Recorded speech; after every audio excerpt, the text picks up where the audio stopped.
the Bipartisan Lake County Testing Coalition, and I'm a spokesperson for the Lake County Healthy Schools.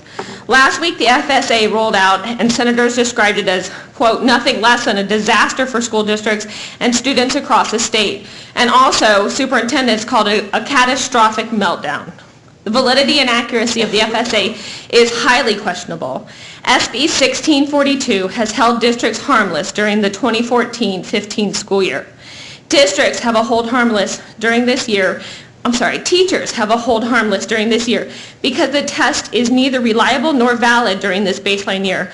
Our children have no such protections. Third grade children, 8-year-olds, will be held accountable to this test. If they do not pass this test, which we expect will have a failure rate as high as 70%, they will fail third grade.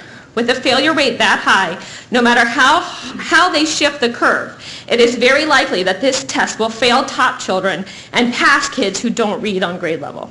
Children are not small adults. They can be easily tripped up by a test designed this poorly. I know that it is state law that third grade students who get a 1 on the FSA do not pass fourth grade. However, you have a unique chance to help kids by reworking the student progression plan before the final vote on March 23rd. We know there are good cause exemptions which allow a child who has failed the FSA to pass fourth grade. These kids can either take a different standardized test or they can do a portfolio.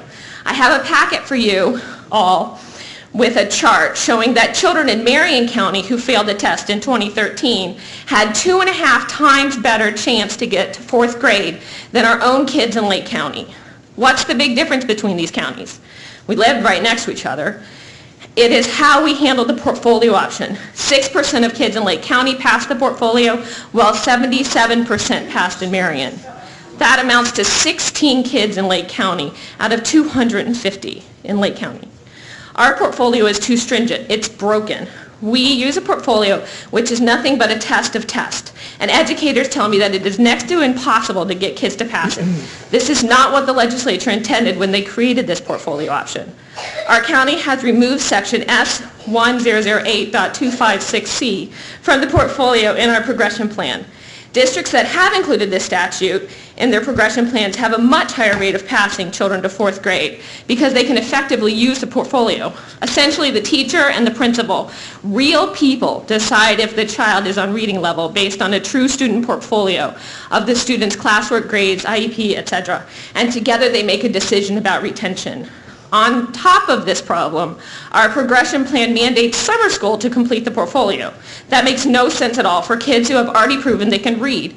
I strongly suggest that you change the language of this draft to reflect a true student portfolio and remove the mandatory summer reading camp. I look forward to reading the new draft. I have that packet, and I also have what many people have mentioned, the Seminole County letter. If you would give them to Ms. Challenger, then.